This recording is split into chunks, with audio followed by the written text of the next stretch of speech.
We are now 1 year into this initiative called Burn the Ships. A year ago, we set out on this feeling like the vision God has placed on our church is to win Northern Colorado for Christ. Burn the Ships is the initiative that tells us, hey, there's no plan B. There's no turning back. We have to move forward with this vision. Over the last year, we've seen some incredible things already happen. The first initial commitments as a church that we made last year, over 30% of the financial commitments were people who have never given before in their life, which is a pretty incredible number. We've already been able to redo our entire roof. I know that's not the most exciting thing, but we have a brand new roof, and that's pretty awesome. Over the last 3 years, we've seen 20% growth on average each individual year in our church. We've had 3 straight years of record baptisms. This year in 2025, I'm convinced that we're already going to have another record year for baptisms. So many people coming to Christ, our church growing numerically. Things like our student ministry have been exploding over the last 12 months. More students coming to Jesus. It grows on a monthly basis. We have students getting baptized left and right, being a witness in their schools. Just incredible things happening in our student ministry. The numeric growth that we're experiencing in our church is great. But the thing that I'm most excited about is the spiritual growth. We're seeing more and more spiritual transformation, more and more stories every single week, it seems like, of people's lives being changed and them growing in a relationship with Jesus, which is exactly what we want. To win Northern Colorado for Christ, that means evangelism. But to stay one, that's going to mean discipleship. That's what we want. We want both. That's what Burn the Ships is about. We so appreciate the vision of the campaign. We love that there's a new roof already, that the money was raised and we can already see what it's doing.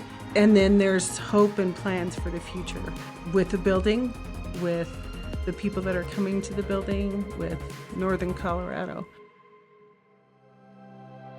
So now that we're at the halfway point of our 2-year commitment, it's time for us to push even harder. A strategic need that we have is to renovate our campus. Our vision is to win Northern Colorado for Christ. Our campus is a tool to help us accomplish that. So if you're new, and maybe you weren't here last year when we started Burn the Ships, or you weren't able to make a financial commitment then, maybe now is the time for you to start with your giving or expand your giving, or maybe giving out of stored assets and resources that you have so that you can invest in the vision that God's given us as a church right now. If you're considering giving, maybe it's your first time or you haven't before, I would say step out and do it. The first initial time is kind of a little scary and I'm like, oh my gosh, I don't know if I can do this or if I want to do this. But then as I step out and I actually do it, then the next time and after I want to do it more, which has been awesome. So my encouragement is to do it, to step out in faith and give. Second, maybe you did make a commitment last year. In this past 12 months, it's been difficult for you. Maybe you experienced a job change or loss. Maybe the economy's been really hard on you. And the commitment that you made, you're still working at it, but it's a sacrifice to do that. It's a really hard stretch of faith that you're doing. I would encourage you to keep going in that. Like to trust God with what He's asked you to do. Watch how He will come through for you. Over the past year, none of this has been easy, not the whole time. I mean, there's always been bad days, bad months. In those moments of challenge, I feel like that's when our faith grows the most. God always is there and He keeps on showing up. It just continues to push us through and we haven't had to change our commitment. We've honestly just been going above and beyond it. And third, maybe you're one of us who made a commitment a year ago, but God has blessed you in different ways over the last 12 months that you didn't anticipate. And now the commitment you made a year ago, it's actually not much of a sacrifice. It doesn't mean that it's not easy, but you actually could do more. So I would encourage you and challenge you to push into more. Like maybe God's asking you to do more than you thought you could a year ago.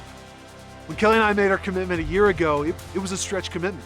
It's the most that we've ever given before, and honestly, I thought at times, I don't know how this is actually gonna work. But I've been blown away over the last 12 months on how God has fulfilled His faithfulness, and He's been faithful to us, and we've been able to give and even more than we thought we could. I'm excited to see what He does through us for the next 12 months and how we're able to continue to press forward. So I'm asking you right now, I want to challenge you, and I'm in this with you. Let's keep pushing on the gas over the next 12 months and see what God will do. Let's finish strong over the next 12 months because there's no turning back. It's time to burn the ships.